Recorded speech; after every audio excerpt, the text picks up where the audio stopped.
Welcome to Ask an Actuary, a series where we break down complicated topics and make them easy to understand. Today, we're talking about a retirement savings topic that's been getting a lot of buzz recently, the Mega Backdoor Roth. And to help break this down, I'm here with our actuarial consultant, Cal White. Thanks for joining me, Cal. Thanks for having me, Stephanie. Cal, for our listeners who aren't familiar with the jargon, can you explain what a Mega Backdoor Roth actually is, how it works in a 401k plan, and what kind of savers might benefit the most from this? Sure. So at a high level, Mega Backdoor Roth is a way for certain high income earners to get far more money into a Roth status than the normal limits would allow. It works inside a 401k plan that permits after tax employee contributions beyond the standard deferral limit, and then it allows those after tax dollars to be converted to Roth, either within the plan or by rolling them out into a Roth IRA. So instead of being capped at the regular Roth IRA or Roth 401k limits, we're using a much higher total annual 401k contribution limit as a ceiling. That can mean, tens of thousands of dollars per year growing tax free. The strategy tends to make the most sense for people who are already maxing out their traditional or Roth 401k contributions, who have a strong cash flow and who expect to be in a similar or higher tax bracket in. So, your ability to do this actually depends on the plan design. So, what specific features should a 401k plan have to allow a Mega Backdoor Roth? And what are some common obstacles like compliance testing that could trip people up? Yeah, so features that you need in order to use a Mega Backdoor Roth would be the plan must permit after tax contributions and either a Roth 401k with the option for in plan Roth conversion or in service withdrawals of after tax contributions plus attributable prorated earnings. So for the Mega Backdoor Roth, the compliance testing, it's pretty similar to most other, the actual contribution percentage test. So, bottom line is if there are non-highly compensated employees in the plan, the Mega Backdoor Roth is probably not going to work. This is usually because your, highly compensated employees are the ones who want to do this.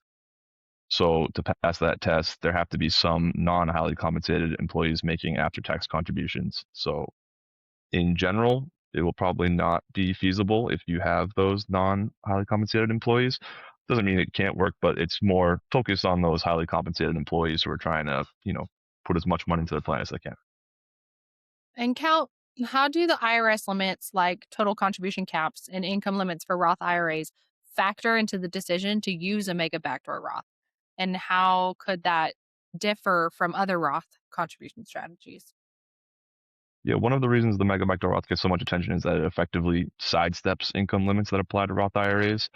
High earners who are phased out of direct Roth IRA contributions can still access Roth growth using this approach. The key limit to keep in mind is the IRS's total annual 401k contribution cap, which includes employee deferrals, employee contributions, and after-tax contributions combined. So once you've hit that ceiling, you're done for the year. Compared to the standard backdoor Roth, this strategy operates on a much larger scale. The trade-off is complexity, and there's more moving parts and more reliance on plan rules and coordination needed to avoid any unintended taxes. And lastly, are there any particular situations where you'd caution someone against pursuing this strategy, either because of plan design, costs, tax outcomes, or other retirement planning goals? Yeah, like I said earlier, I think it's main times would not be a good idea is when you have those non-highly compensated employees. The mega backdoor Roth may create more headaches than benefits.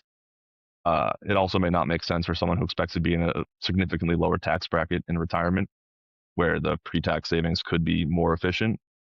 The other reason it might not be a good idea would be cash flow. Locking away large after-tax contributions only makes sense if you have a strong cash flow, an emergency fund, and other financial securities. And finally, the fees matter. If the investment or administration costs for the plan are high, the tax advantages may be partially offset. Well, thanks, Cal. That definitely helps clarify when a mega backdoor Roth could be a powerful addition to your retirement strategy and when you might want to take a step back and evaluate your plan first. Um, for anyone watching, if you have more questions, please drop them in the comments below or reach out to us directly. And we'll see you next time on Ask an Actuary.